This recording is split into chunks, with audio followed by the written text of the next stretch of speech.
ದರ್ಶನ್ ಅವರಿಗೆ ಜಾಮೀನು ಸಿಕ್ಕಿರೋದ್ರಿಂದ ನಿರ್ದೇಶಕ ತರುಣ್ ಸುಧೀರ್ ಹರ್ಷವನ್ನ ವ್ಯಕ್ತಪಡಿಸಿದ್ದಾರೆ. ನಟ ದರ್ಶನ್ಗೆ ಜಾಮೀನು ಸಿಕ್ಕಿರೋ ಪರಿಣಾಮವಾಗಿ ತರುಣ್ ಸುಧೀರ್ ಮಾತನಾಡಿದ್ದಾರೆ. ಕೇಳಿಸ್ಕೊಳ್ಳೋಣ. ಯಾರಿಗೂ ನಮಗೂ ಇನ್ನೂ ಗೊತ್ತಿಲ್ಲ ಸರ್. ಹಾಸ್ಪಿಟಲ್ ಫಸ್ಟ್ ಅಲ್ಲಿಂದ ಅವರು ಗುಣಮುಖರಾಗಿ ಆಚೆ ಬರಬೇಕು, ಆಮೇಲೆ ಮಿಕ್ಕಿದೆಲ್ಲ.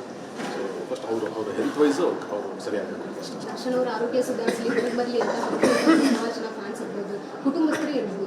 ನೀವೇನಾದರೂ ಆ ರೀತಿ ಹರಕೆಗಳನ್ನ ಹೇಳ್ಕೊಬಾರ್ದು ಅಂತ ಮೊದಲು. ಸೊ ಹಾಗಾಗಿ ಅದು ಎಷ್ಟೋ ಜನರ ಪ್ರೇಯರ್ಸ್ ಇದೆ, ಎಲ್ಲ ಪ್ರೇಯರ್ಸು ಒಬ್ಬರು ಇಬ್ಬರು ಅಂತ ಎಷ್ಟು ಕೋಟ್ಯಾಂತರ ಜನರ ಪ್ರೇಯರ್ಸ್ ಇದೆ. ಅದಕ್ಕೆ ಈ ದಿನ ಒಂದು ಆ ಥರ ಸುದ್ದಿ ಸಿಕ್ಕಿದೆ. ಸೊ ಅದೇ ಅವ್ರ ಹೆಲ್ತ್ ಚೆನ್ನಾಗಿ ಬೇಕು. ಯಾರೇ ಸಿಚುವೇಶನ್ ಹೇಗೆ ಇದ್ರೂ ನಮ್ಮ ಸಿಚುವೇಶನ್ ಆ ಒಂದು ಸ್ಥಾನದಲ್ಲಿ ನಿಂತ್ಕೊಂಡೆ ನಾವು ಯೋಚನೆ ಮಾಡ್ತೀವಿ. ಅದೇ ರೀತಿ ಈಗ ರೇಣುಕಾಸ್ವಾಮಿ ಅವ್ರು ಬಂದೇ ಸಾಕು, ನನಗೆ ನ್ಯಾಯ ಬೇಕು ಅನ್ನೋ ರೀತಿಯಲ್ಲೇ ಅವ್ರು ಮಾತಾಡ್ತಿರುವಂಥದ್ದು. ಅಕಸ್ಮಾತ್ ದರ್ಶನ್ ಅವರು ರಿಲೀಸ್ ಆಗಿ ಏನಾದರೂ ಬಂದು ಮಾತಾಡಿದ್ರು, ನನಗೆ ಆ ಮಾತುಕತೆ ಬೇಡ, ನನ್ನ ಮಗ ವಾಪಸ್ ಕೊಡೋಕ್ಕಾಗುತ್ತಾ ಅನ್ನೋ ರೀತಿ ರಿಯಾಕ್ಟ್ ಮಾಡಿದ್ದಾರೆ ಈಗಾಗಲೇ. ಈಗ ನಾವು ಅವ್ರ ಮನೇಲಿ ಅವ್ರು ಅದಕ್ಕೆ ಸ್ಪಂದಿಸ್ತೀವಿ. ನಾವು ಅದಕ್ಕೇನು ಸೊ ಅಲ್ಲಿ ಯಾರೋ ಕೇಳ್ತಾ ಇದ್ರು, ರೇಣುಕಾಸ್ವಾಮಿ ಕುಟುಂಬದವ್ರು ಕೂಡ ಕಣ್ಣೀರು ಹಾಕ್ತಾರೆ, ನಂಗೆ ನ್ಯಾಯ ಸಿಕ್ಕಿಲ್ಲ ಅಂತೇಳಿ. ಆ ವಿಚಾರದಲ್ಲಿ ಸ್ಪಂದಿಸ್ತೀರಾ ಅಂತಂದರೆ ಅದು ದರ್ಶನ್ ಅವ್ರು ನಿರ್ಧಾರ ಮಾಡಬೇಕು. ತರುಣ್ ಸುಧೀರ್ ಅವ್ರು ಹೇಗೆ ನಿರ್ಧಾರ ಮಾಡೋಕ್ಕಾಗುತ್ತೆ?